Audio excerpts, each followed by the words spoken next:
Opposite angle form. क्या बेटा? Opposite angle forms and equals each other. जब दो लाइन एक दूसरे को काटती हैं उनके द्वारा क्या बनते हैं? पेयर में एंगल्स बनते हैं। क्या बनते हैं? उस पेयर में जो एंगल बनते हैं जोड़े में, उसको क्या नाम देते हैं? Vertically opposite angles. कब वर्टिकली अपोजिट एंगल्स बनते हैं? जब दो लाइन एक दूसरे को क्या करती हैं? इंटरसेक्ट करती हैं। तब जाके पेयर में कौन सा एंगल बनता है? उस एंगल का क्या नाम है? Opposite angle. लेकिन यहाँ थ्योरम क्या कह रहा है कि if two lines intersect each other then the vertically opposite angles form and equals each other। Vertically angles तो बनेगा अपोजिट वर्टिकली एंगल्स अब दोनों आपस में क्या होंगे? इक्वल से प्रूव करें। सबसे पहले लिखेंगे, यहाँ पे लेते हैं, ठीक है, ड्रॉ करते हैं। सबसे पहले एक लाइन ये है,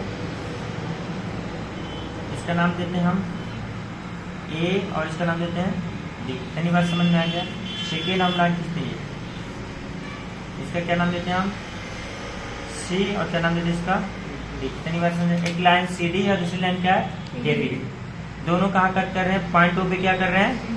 इंटरसेक्ट कर रहे हैं। इसलिए इसको बोलते हैं पॉइंट ऑफ इंटरसेक्शन। क्या बोलते हैं इसको?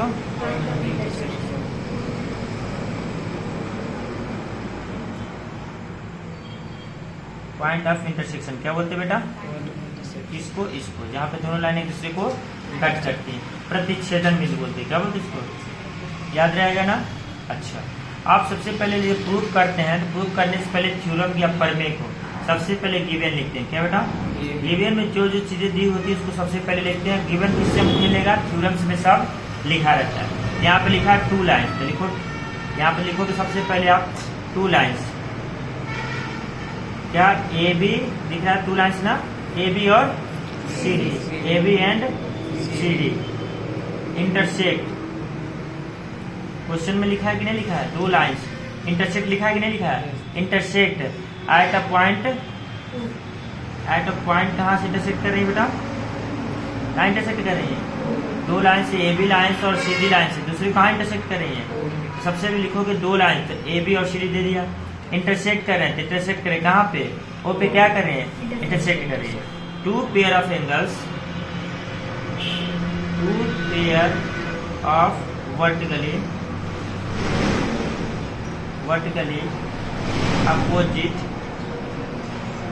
Angles are. यहाँ पे 2 वर्टिकली अपोजिट एंगल बन रहे हैं। कौन कौन से? ये और ये दोनों कैसे कहलाएंगे? Vertically opposite angles. कैसे कहलाएंगे?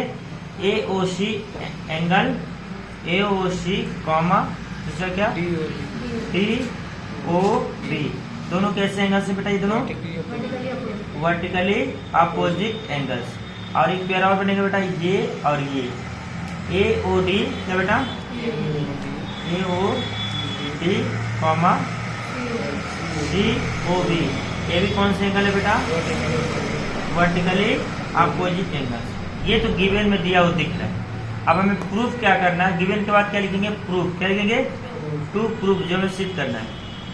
प्रूफ क्या करना है कि ये इसके इक्वल दिखाना है और ये तो angle A O C equal to angle D O D.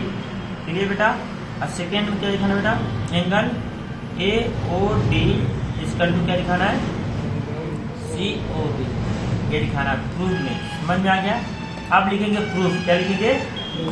ये जो है डेट इज क्या हमारे 2 पेयर्स ऑफ वर्टिकली होंगे आपस में इक्वल, ये दिखाना है।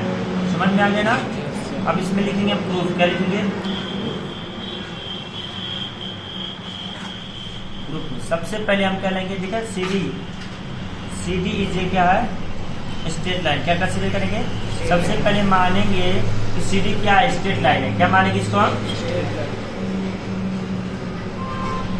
जब भी प्रूफ करने जाओगे तब सी डी को क्या मानोगे? C D J straight line. भाई लाइन है तो कैसी लाइन कैसी होती है? स्ट्रेट होती है। यहाँ स्ट्रेट हो गई। एंगल देखो, एंगल ए ओ सी दिख रहा है? एंगल ए ओ सी, ये एंगल दिख रहा है और ये एंगल, दोनों का सम कितना होगा? Angle A O C plus angle A O D कितना डिग्री बनेगा? ये एंगल प्लस ये एंगल पूरे का सम कितना बनेगा यहाँ पे? अगर ये स्ट्रेट लाइन है, लीनियर पेयर एंगल समझते हैं ना, तो कितना बनेगा बेटा? ओके, एक ऐसा हो जाए, इसको क्या बोलते हैं बेटा? Linear pair angle. क्या बोलते हैं बेटा? इसको इक्वेशन 1 मान लेते हैं। इसको क्या बोलेंगे? Linear pair angle. क्या बेटा? लीनियर पेयर एंगल का सम कितना होता है? इक्वेशन क्या मान लिया? 1 मान लिया। क्लियर इतनी बात? अब ए बी को हम क्या मानेंगे? A B G straight line क्या मानेंगे?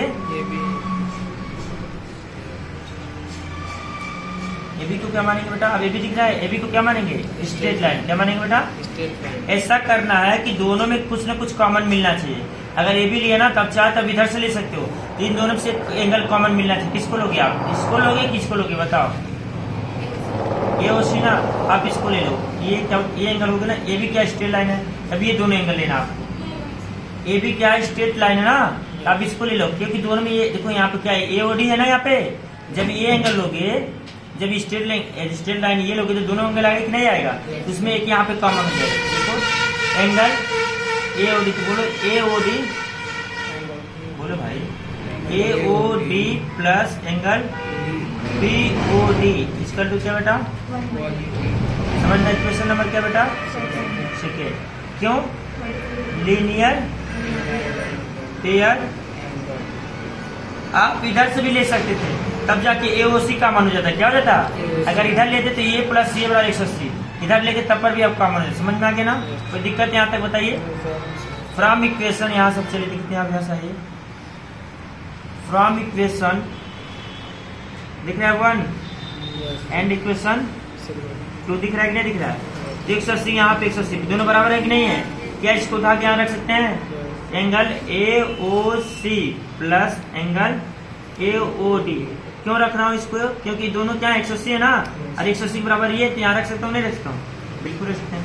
Angle A O D plus angle B O D. समझ में आ गया? इधर भी ए ओ डी, इधर भी ए ओ डी, इधर लाएंगे तो क्या हो जाएगा? कट जाएगा। तो क्या हो जाएगा? एंगल ए ओ सी बराबर एंगल बी ओ डी।